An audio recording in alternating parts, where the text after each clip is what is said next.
کچھ بھی نہیں تھا ہمارے حضرات کے یہاں، نہ کوئی لنگر خانہ تھا، وہ تو میں نے بتایا ہی تھا جی۔ بس بڑے بڑے محدث، بڑے بڑے مفتی، مدرسے کے ناظم اور محتمم، 60 سالہ، 70 سالہ اپنا ناشتہ دان لیا، اور یہاں تو قریب سے ہی لے لیتے ہو تم لوگ کھانا، اور ٹھہرتے کہیں تھے، اور اچھا خاصا سفر کر کے مطبخ بہت دور تھا، ٹھہرتے تھے مغرب میں اور مطبخ تھا مشرق میں، یہ پڑھے ہوئے ہیں انہیں پتہ ہے، اور ہر ایک بڑے بڑے مفتی، شیخ الحدیث، محدث خود جا کر کے وہاں سے اپنا کھانا لاتے تھے۔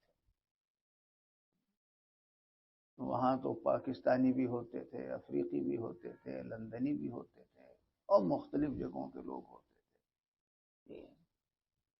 اس بندے نے خود 5 رمضان المبارک حضرت کے ہاں گزارے، اب سب ہوتا تھا، اور اس میں مزہ آتا تھا۔ لنگر خانہ نہیں تھا حضرت کے یہاں، کہ ہلدی لگے گی نہ پھٹکڑی، رنگ آ جائے گا چوکھا، کچھ نہ کرنا دھرنا پڑے، دسترخوان بچ گیا، سب بیٹھ گئے، کھا لیا، اٹھ گئے، خود داب موجود ہیں، وہی سب اٹھائیں گے، وہی سب دسترخوان لگائیں گے، وہی برتن دھلیں گے۔ جن سے پہلے سے کوئی تعلق نہیں ہوتا ان تک رسائی ہو جاتی ہے، ایک دوسرے سے آتے ہیں اس حال میں کہ اجنبی تھے، اور جائیں گے اس حال میں کہ ایک دوسرے کے دوست بن جاتے ہیں۔ ارے بھائی دوستی تو کرنی تھی مولا اور مالک سے، آئے تو تھے اللہ سے تعلق بڑھانے کے لیے، اور بڑھا لیا غیر اللہ سے۔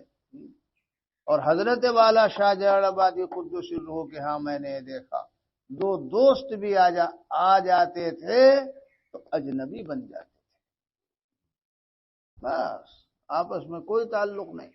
اور حضرت کو اس قدر ناپسند تھا وہاں ٹھہرنے والوں کا اختلاط اور میل جول کہ پوچھئے نہ، آپ لوگ تصور نہیں کر سکتے۔ وہ شیخ تھے نا، امام فن تھے، وہ جانتے تھے کہ کون سی چیزیں قرب باری تعالی میں رکاوٹ ہیں، اللہ تعالیٰ سے قریبی تعلق پیدا ہونے میں موانع کیا ہیں۔ عجیب کیفیت تھی۔ میرے 2 بھائی اور ٹھہرے ہوئے تھے، ہم سب ساتھ رہتے تھے، چھوٹے بھائی ہیں 2، مفتی اسجد ایک کا نام ہے، ایک مفتی امجد ہے۔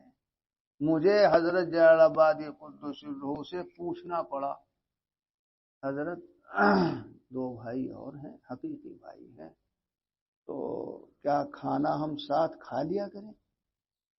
پوچھنا پڑا حضرت سے۔ اب اندازہ لگائیے کہ حضرت کی مرضی اور حضرت کی منشا کیا رہتی ہوگی طالبین و سالکین کے تعلق، جو مجھے یہ پوچھنا پڑا۔ تو جانتے ہو حضرت نے کیا فرمایا؟ فرمایا بھائی تو خیر، بھائی تو خیر۔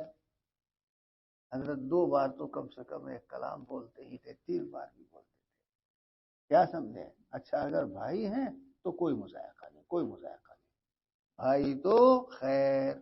کیا مطلب اس کا؟ جنہوں نے نصب و نفتی پڑھی اور افتاء پڑھا وہ جانتے ہیں کہ مفہوم مخالف کلام الناس میں معتبر ہوتا ہے، یعنی اور اگر بھائی نہیں تو پھر اجازت نہیں۔ وہاں شاگرد بھی ہوتے اور استاد بھی ہوتے، مگر استاد اپنا کھانا خود ہی لاتے تھے ناشتے دان میں، اور شاگرد اپنا کھانا دانا، کھانا پینا دھلنا خود ہی کرتے تھے۔ اور بڑے بڑے باکمال لوگ آئے حضرت۔